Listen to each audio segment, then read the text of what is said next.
वालेकुम अस्सलाम।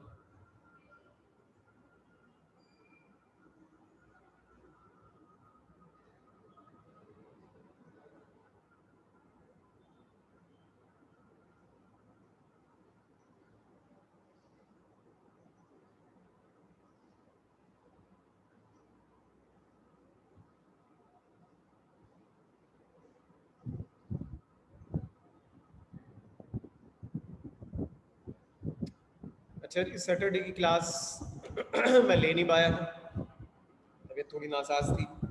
और आज इंशाल्लाह ताला मैंने चैप्टर 10 लास्ट क्लास में कंप्लीट कराया था। 4 का रिवीजन कराऊंगा और 10 जो है वो जैसे ही क्लासेस हमारी फिजिकली स्टार्ट हो जाएंगी तो फिर 10 शुरू कर देंगे।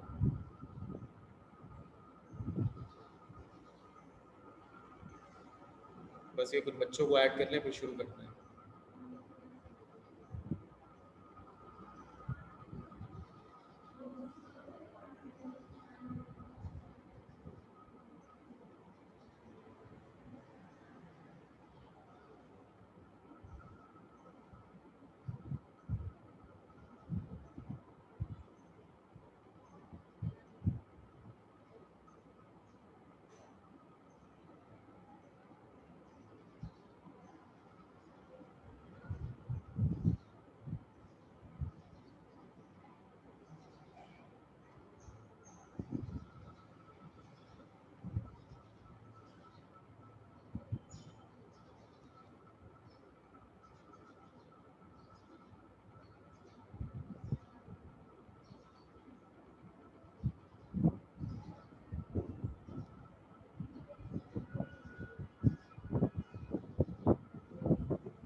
अच्छा जी, चैप्टर नंबर 4 का नाम है पी ब्लॉक एलिमेंट्स। इस चैप्टर के जो टॉपिक इंक्लूड हैं उसमें क्लोरीन, एल्यूमिनियम और नाइट्रिक एसिड। सबसे पहले चैप्टर नंबर 4 के हवाले से कुछ एमसीक्यूज के पॉइंट्स, कुछ डेफिनेशंस जो कि हम चैप्टर नंबर 1 में भी पढ़ के आए हुए हैं, उनको एक बार रिव्यू कर लें। जी, चैप्टर 11 3 टॉपिक्स थे, एंड हो गया है। फर्टिलाइजर्स, प्लास्टिक्स, ग्लास, बस पढ़ा दिए ना तीनों टॉपिक।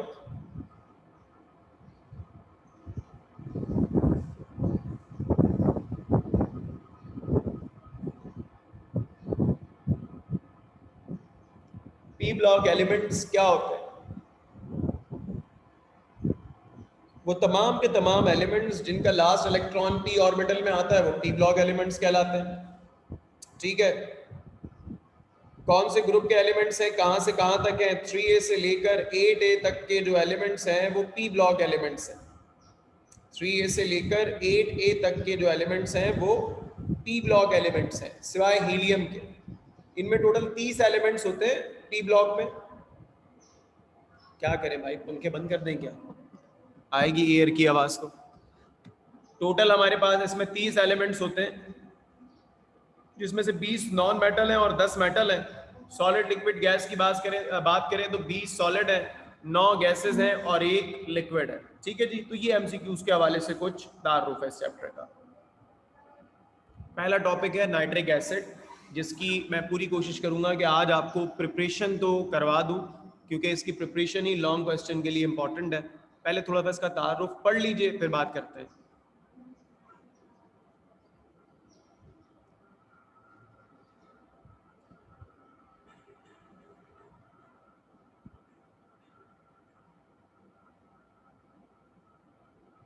जी, 4 में रिड्यूस ही पढ़ाएंगे। बाकी जो ऑर्गेनिक के मेन चैप्टर्स थे उनमें पूरा पढ़ाया है, 1 2 3 आपको पूरे पढ़ाए थे। नहीं नहीं, स्क्रीनशॉट ले लीजिए, बस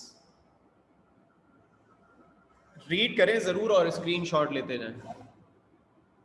वैसे इसकी मैं पीडीएफ भेज चुका हूं ग्रुप पे।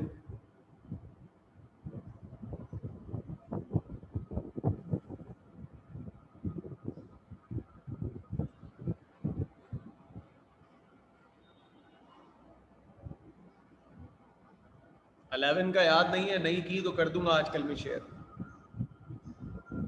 नाइट्रिक एसिड की बात करेंगे तो फार्मूला इसका HNO3। स्ट्रॉन्ग एसिड है, मोनोबेसिक एसिड है, मतलब एक H पॉजिटिव आयन देने वाला।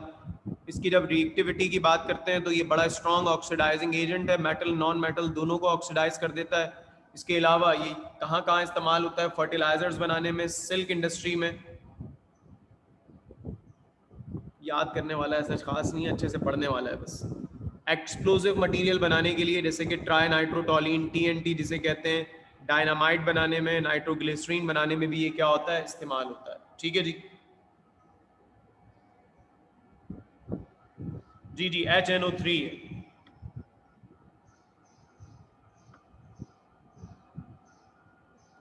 ठीक है जी, ये इसका तारुफ है। आवाज ठीक आ रही है मेरी आप लोगों को? जी इब्तिसाम नहीं करना।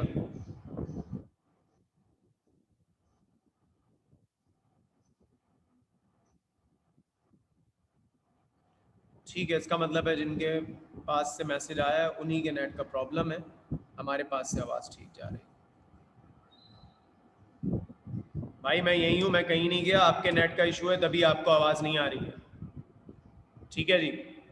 नाइट्रिक एसिड की उसके बाद प्रिपरेशन के हवाले से बात करेंगे। तो नाइट्रिक एसिड की प्रिपरेशन इंडस्ट्रियल स्केल पे 3 मेथड्स के जरिए की जाती है। एक कहलाता है सॉल्ट पीटर मेथड, एक कहलाता है जनाबे वाला ब्रिकलैंड आयड मेथड, और एक कहलाता है ऑस्टवाल्ड मेथड। ठीक है जी। सेकेंड ईयर केमिस्ट्री में 12th ग्रेड केमिस्ट्री में जो मेथड दिया हुआ है वो है ऑस्टवाल्ड मेथड या ऑस्टवाल्ड प्रोसेस। यही आता है, यही आएगा, और लॉन्ग क्वेश्चन का बड़ा चांस है कि इससे लॉन्ग क्वेश्चन बन के आ जाए। ठीक है। ऑस्टवाल्ड मेथड में अमोनिया जो है वो मेन रॉ मटेरियल है। अमोनिया जो है वो बेसिक रॉ मटेरियल है। वैसे अमोनिया के अलावा और भी चीज़ें यूज होती हैं, लेकिन अमोनिया यहाँ पे है main raw material.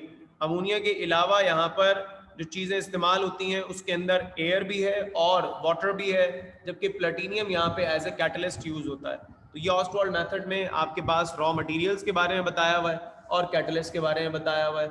Ammonia, water, oxygen, they are used as main materials, raw materials, and water, sorry, catalyst is platinum, right? ये बात हो गई। अब आए जरा मेन प्रोसेस की तरफ। जब मेन प्रोसेस की तरफ जा रहे हैं तो कुछ चीजें अपने जहन में रखते हुए जाएंगे। ये पूरा प्रोसेस जो है एक्चुअली 4 स्टेप्स का है। पहला स्टेप ऑक्सीडेशन ऑफ अमोनिया। जो अमोनिया गैस ली है उसकी ऑक्सीडेशन करेंगे। अमोनिया गैस की जब ऑक्सीडेशन करेंगे तो उससे बनेगी NO, नाइट्रिक ऑक्साइड। फिर उसकी फर्दर ऑक्सीडेशन करेंगे। ठीक है जी। मैं यहाँ बना भी देता हूं कि जब अमोनिया की ऑक्सीडेशन करेंगे तो क्या बनेगा? NO, nitric oxide. Nitric oxide बन गई, उसकी फर्दर ऑक्सीडेशन करेंगे, उससे बनेगी NO2, नाइट्रोजन डाइऑक्साइड। फिर ये नाइट्रोजन डाइऑक्साइड की होगी एब्जॉर्प्शन, इसको पानी में डिसॉल्व करेंगे। यहां से आपको मिलेगी क्या चीज? HNO3। लेकिन एक मसला होगा इस HNO3 में, एंड व्हाट इज दैट मसला? दैट मसला is this HNO3 is very dilute. तो चौथा स्टेप, एक एक्स्ट्रा स्टेप यहाँ पे आएगा, that is concentration of HNO3। इस HNO3 को कंसंट्रेट किया जाएगा, इस HNO3 को और ज्यादा पावरफुल बनाया जाएगा। तो ये स्टेप्स हैं इसके जो हमने यहाँ पे डिस्कस करने हैं वन बाय वन। ठीक है जी।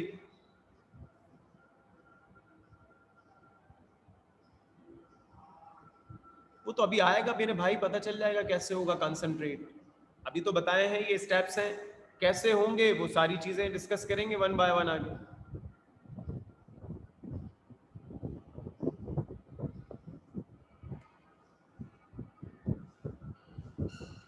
बहुत अच्छे से पढ़िए स्लाइड को।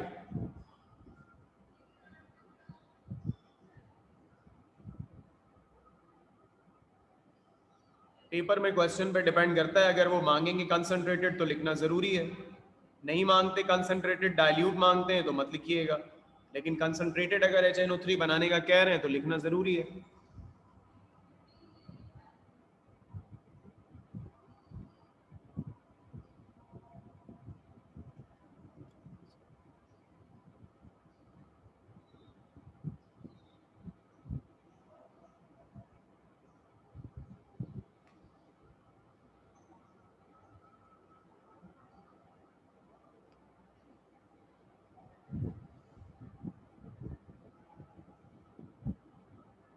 जी भाई करवाया हुआ है, मैंने पहले ही बताया हुआ है, चैप्टर 4 डिस्कस हो चुका है पहले। ये जस्ट इसका एक रिव्यू कर रहे हैं, एक रिवीजन कर रहे हैं, जो हमने वादा किया था उसको पूरा कर रहे हैं बस।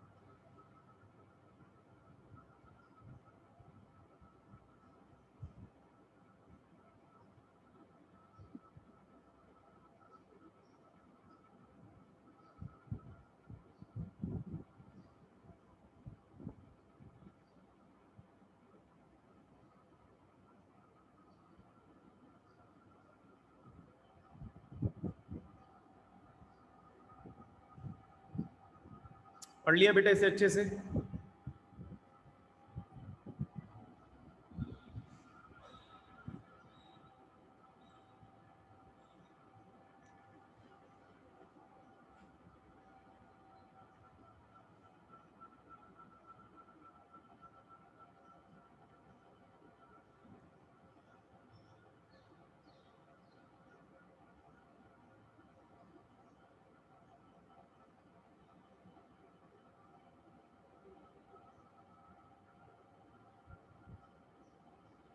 अच्छा जी, ऑक्सीडेशन ऑफ अमोनिया, जिसको प्राइमरी ऑक्सीडेशन भी कहते हैं, इसमें करते क्या है कि अमोनिया और एयर को एक चैम्बर में लेके जाया जाता है जिसका नाम होता है कैटलिस्ट चैम्बर।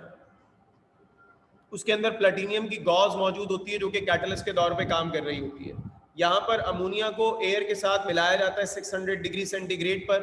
अमोनिया और एयर किस रेशियो में होते हैं? 1 पार्ट बाय वॉल्यूम अमोनिया होती है और 8 पार्ट बाय वॉल्यूम ऑक्सीजन होती है। यहाँ पर इन दोनों का जो रिएक्शन होता है, इससे फिर आपके पास NO या नाइट्रिक ऑक्साइड बनती है। लेकिन ये जो रिएक्शन है ये एक्सोथर्मिक रिएक्शन है और रिवर्सिबल है। तो रिवर्सिबल रिएक्शंस में प्रोडक्ट ज्यादा नहीं बन पाता, तो मैक्सिमम प्रोडक्ट बनाने के लिए, ज्यादा से ज्यादा प्रोडक्ट बनाने के लिए according to Le Chatelier principle low temperature require है। इसीलिए यहाँ पर मैक्सिमम जो टेम्परेचर हम यूज करते हैं वो करते हैं 600 डिग्री सेंटीग्रेड। ये तमाम कंडीशन जब 600 degree centigrade temperature, 1 part by volume nitrogen, 8 part by volume air, जब ये तमाम कंडीशंस प्रोवाइड की जाती हैं तो हम इसमें कामयाब हो जाते हैं 95% तकरीबन अमोनिया को नाइट्रिक ऑक्साइड में कन्वर्ट करने के। कितने परसेंट? 95%। ठीक है जी। जी जाहिर सी बात है वाटर यहाँ पे स्टीम की फॉर्म में बनेगा बेटे, क्योंकि ये एक्सोथर्मिक रिएक्शन है, काफी ज्यादा हीट रिलीज हो रही है, तो water in the form of steam बनेगा यहाँ, और ये नाइट्रिक ऑक्साइड गैस हमें मिल जाएगी। ठीक, क्लियर?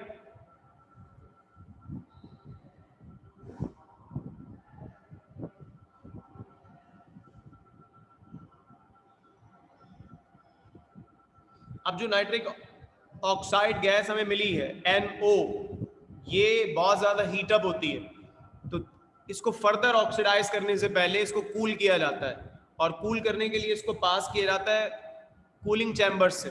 बेसिकली बड़े बड़े पाइप्स लगे होते हैं, कूलिंग चैम्बर से मुराद होती है बड़े बड़े पाइप्स होते हैं, वो कूल होते हैं। अब जाहिर सी बात है जब गर्म गैस उन ठंडे पाइप्स में से गुजरेगी तो गैस का टेम्परेचर भी क्या हो जाएगा? कम, और वो कूल डाउन हो जाएगी। जब वो गैस कूल हो जाती है, तकरीबन उसका टेम्परेचर 150 टू 50 डिग्री सेंटीग्रेड पे आ जाता है, तो उसको फिर फर्दर एयर से रिएक्शन करवाते हैं और उससे बन जाती है नाइट्रोजन डाइऑक्साइड। इस स्लाइड पे वो पूरी डिटेल लिखी हुई है जो मैंने आपको बताई है, इसको रीड कर लीजिए, उसके बाद मैं एक बार फिर बताता हूँ, फिर आगे बढ़ेंगे।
केमिस्ट्री ऑफ प्राइमरी ऑक्सीडेशन में ये कहा है बेटे कि अमोनिया गैस और जो एयर का रिएक्शन है वो रिवर्सिबल और एक्सोथर्मिक है।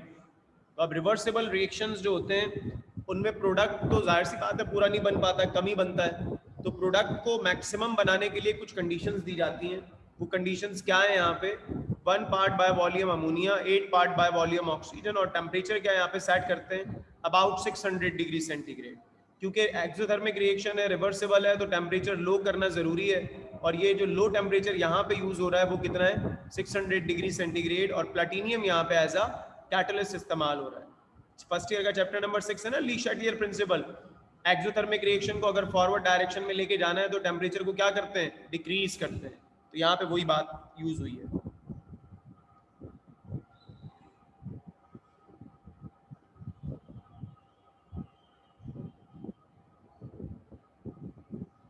इसको पढ़ लिया?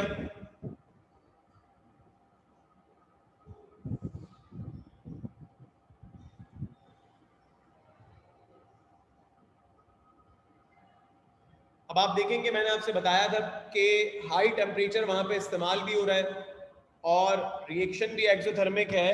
तो जो नाइट्रिक ऑक्साइड गैस बनती है NO, वो बहुत ज्यादा हीटअप हो जाती है, हॉट हो जाती है। उसको ठंडा करना पड़ता है। अगले स्टेप पे ले जाने के लिए उसका टेम्परेचर कम करते हैं, तो उसको गुजारते हैं कहाँ पर? कूलिंग चैम्बर में से। हीट एक्सचेंजर का भी नाम देते हैं उसे, जहां से जब इसको पास करते हैं तो उसका टेम्परेचर तकरीबन 150 हो जाता है। और अल्टीमेटली जब ये सेकेंडरी ऑक्सीडेशन चैम्बर में पहुंचती है तो उसका टेम्परेचर कम हो गया, तकरीबन 50 डिग्री सेंटीग्रेड पे आ जाता है। वहां पर इसको फिर एयर के साथ रिएक्शन कराते हैं, जिससे बन के जाती है नाइट्रोजन डाइऑक्साइड NO2। जी जी बिल्कुल, गैस भाप की तरह होती है, और किस तरह से होगी?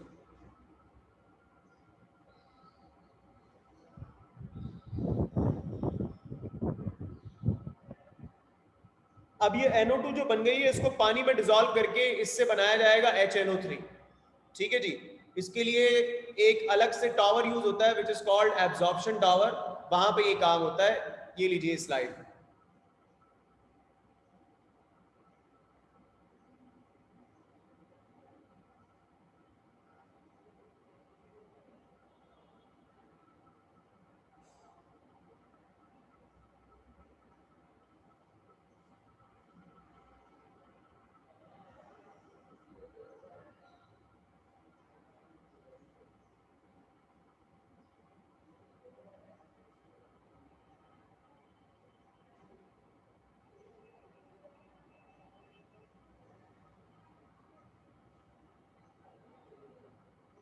जी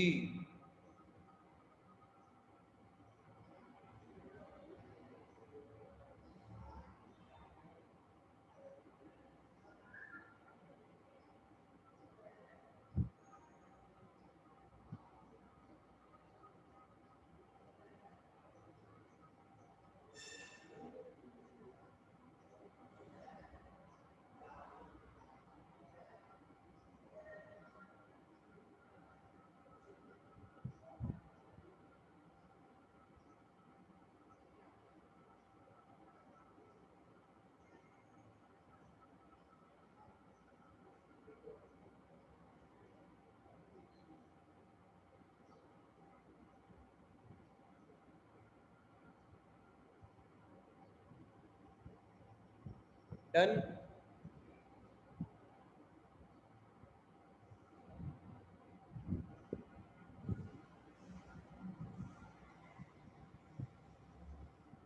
टावर चेंजिंग कैसे होती है बेटे? पाइप्स लगे हुए होते हैं, पाइप्स के जरिए गैस आगे ट्रांसफर हो रही होती है। जो एक टावर से दूसरे टावर में गैस जा रही है वो थ्रू पाइप्स जा रही है, पाइप्स लगे होते हैं। अब जो नाइट्रोजन डाइऑक्साइड गैस बन चुकी है उसे अगले टावर में मुंतकिल किया जाता है थ्रू पाइप्स, और साथ साथ वहां पे वाटर स्प्रिंकल करते हैं, शावर करते हैं।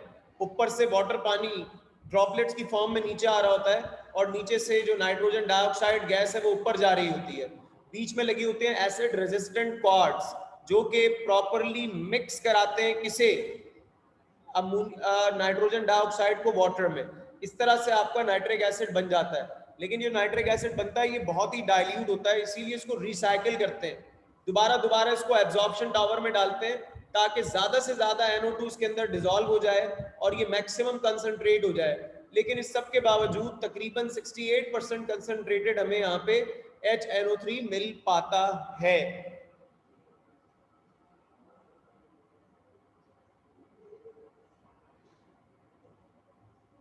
ठीक है बेटा,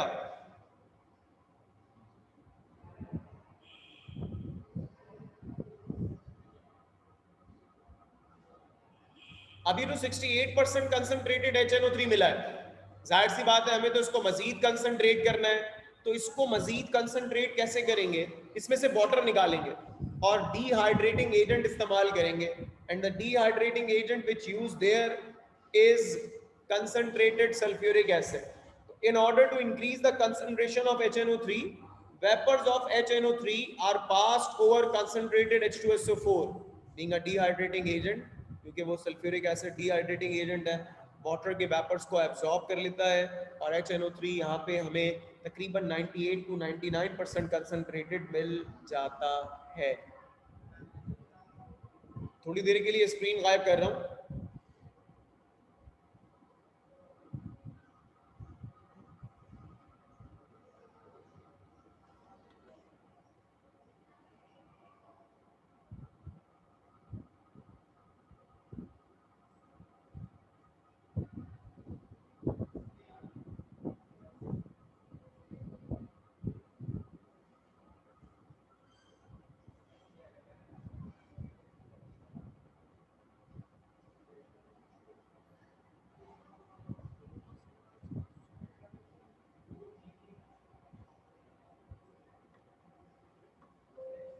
अपने हैंड फ्रीज की आवाज को जरा फुल कर लीजिएगा। एक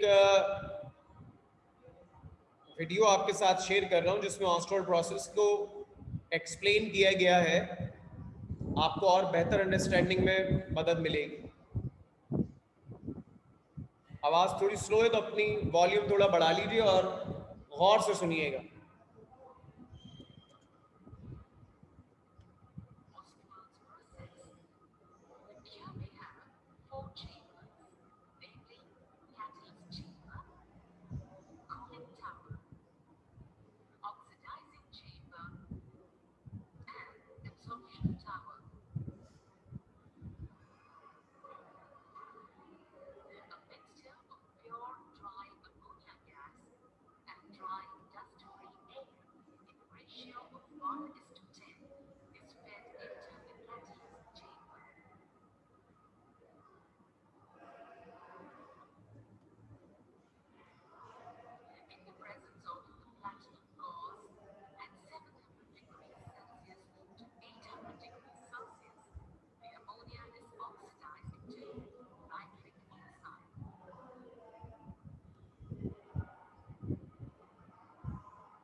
बेटे आवाज है लेकिन स्लो है, अपने पास जो वॉल्यूम है उसको बढ़ा लें, मैंने पहले ही कहा है। जिन्होंने वॉल्यूम नहीं बढ़ाया उनको आवाज नहीं आ रही, बाकी लोगों को आ रही है, किसी का कोई इशू नहीं है।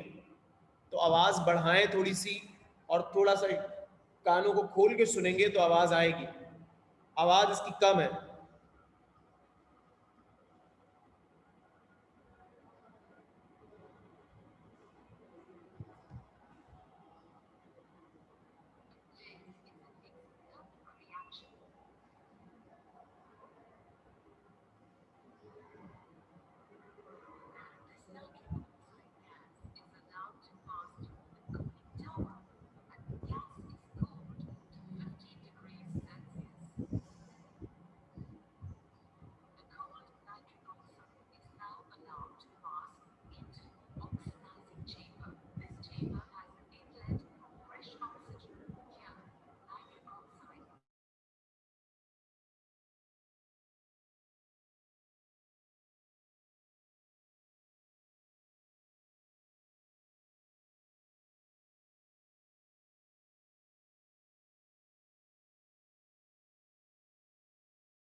आवाज़ इसकी कम थी, लेकिन मैं सारी चीज़ें पहले बता चुका था, तो अगर आवाज़ नहीं भी आ रही थी तो एक विजुअलाइजेशन थी इसमें बस।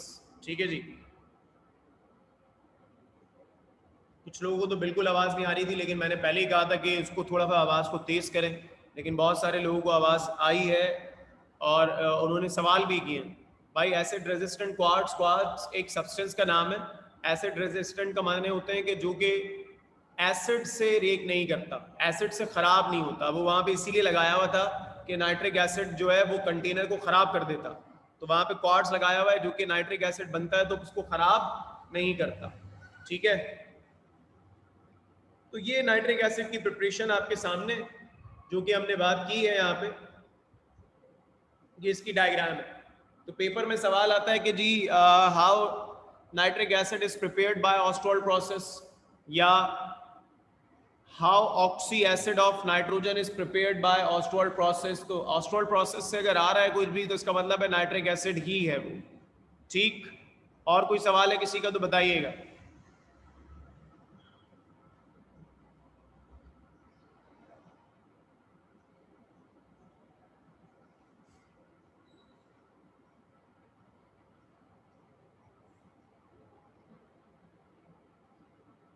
NO में बॉन्डिंग कैसे होती है, मतलब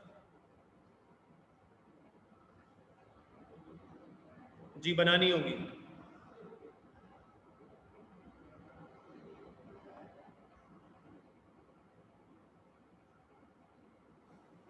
नॉर्मली अगर सवाल आया हुआ है लॉन्ग में तो डायग्राम बनानी होती है।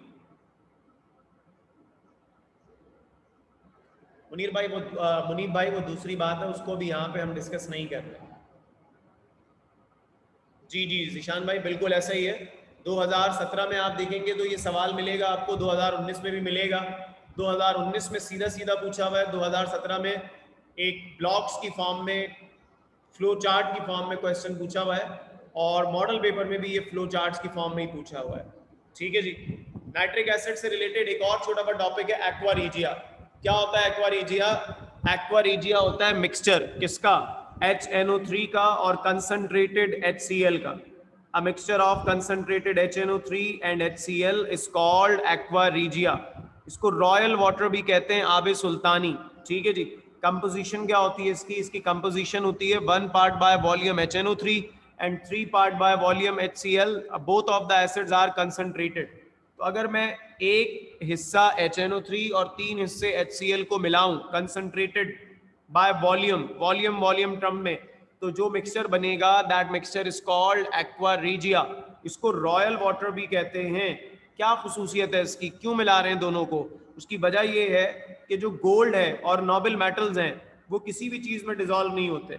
HCl में डिसॉल्व करेंगे नहीं होंगे, HNO3 में डिसॉल्व करेंगे नहीं होंगे, H2SO4 में डिसॉल्व करेंगे नहीं होंगे। लेकिन अगर एक्वा रीजिया बना लें तो एक्वा रीजिया का एडवांटेज या फायदा ही यही है कि ये गोल्ड और दूसरे नोबल मेटल्स को क्या कर लेता है? डिसॉल्व कर लेता है। कैसे करता है? अगली स्लाइड है, इसको पढ़ लीजिए, फिर मैं एक्सप्लेन भी कर देता हूं।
जी जनाब,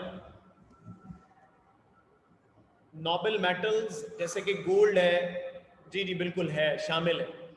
नोबल मेटल जैसे कि गोल्ड, प्लैटिनियम, ये ना तो HCl में डिजोल्व होते हैं ना HNO3 में डिजोल्व होते हैं, लेकिन दोनों के दोनों या ये जितने भी नोबल मेटल्स हैं, सिल्वर भी शामिल है, they can be dissolve in aqua regia. कैसे, क्यों, MCQ में आ सकता है, क्योंकि जब हम HNO3 और HCl को मिलाते हैं तो उससे एटॉमिक क्लोरीन या नेसेंट क्लोरीन लिबरेट होती है, और वो जो है वो हाईली रिएक्टिव होती है, और उसी की वजह से गोल्ड या दूसरे नोबल मेटल्स डिसॉल्व हो जाते हैं। यहाँ पर फिर उसको इक्वेशन में एक्सप्लेन किया गया है। HNO3 में जब HCl मिलाया तो ये देखो, ये नेसेंट क्लोरीन बन रही है, NOCl ये है नाइट्रोसाइल क्लोराइड, क्या नाम है इसका, नाइट्रोसाइल क्लोराइड, ये बन रहा है, और साथ साथ वाटर बन रहा है। अब ये जो नेसेंट या एटॉमिक क्लोरीन लिबरेट हुई है, ये होती है रिएक्टर, ये गोल्ड से रिएक्शन कर लेती है। अदरवाइज गोल्ड बड़ा स्टेबल है, गोल्ड ने नहीं करना रिएक्शन किसी चीज से, मगर ये क्योंकि हाईली रिएक्टिव है तो ये गोल्ड से रिएक्शन कर लेती है और प्रेसिपिटेट्स बन जाते हैं गोल्ड क्लोराइड के। वो गोल्ड क्लोराइड फिर इसी सॉल्यूशन में मौजूद HCl से, बाकी जो मेटल्स हैं उनको बेयर मेटल्स कहते हैं, BARE, नॉन नोबल कोई नाम नहीं है, एक नोबल मेटल्स होते हैं और एक बेयर मेटल्स होते हैं, BARE। ये जो गोल्ड क्लोराइड बना है अब, वो फिर इसी सॉल्यूशन में मौजूद HCl के साथ रिएक्शन करके एक सॉल्युबल कॉम्प्लेक्स बना लेता है। दिस इज हाउ गोल्ड और other noble metals dissolve by aqua regia. ठीक है जनाब, तो ये एक्वा रीजिया है। ये शॉर्ट क्वेश्चन में अलग से भी आ सकता है या लॉन्ग क्वेश्चन में भी मिला के कोई एक पार्ट बना के दे सकते हैं। वैसे लॉन्ग क्वेश्चन में मिला के आना मुश्किल है, शॉर्ट में आता है नॉर्मली कि डिफाइन एक्वा रीजिया या what is aqua regia, give its composition, how it dissolve gold. सारी चीजें यहाँ पे इस स्लाइड्स के अंदर मौजूद हैं। जैसे सवाल आता है, जैसा बुक में दिया हुआ है, उसको हमने यहाँ पे एक्सप्लेन कर दिया। ठीक,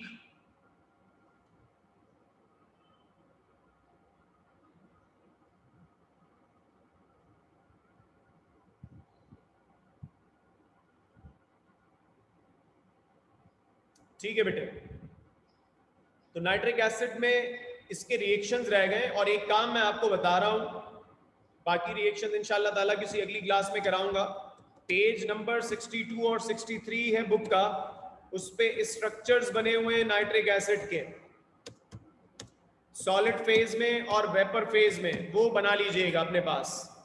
page number 62 and 63, structures of HNO3, वो आपके पास पूछ सकते हैं बनाने के लिए। कभी कभी पूछा है, ज्यादा नहीं पूछा, लेकिन आपने सेफ साइड पे इसको बना लेना है, प्रैक्टिस कर लेनी है। ठीक है जनाब, अल्लाह हाफिज।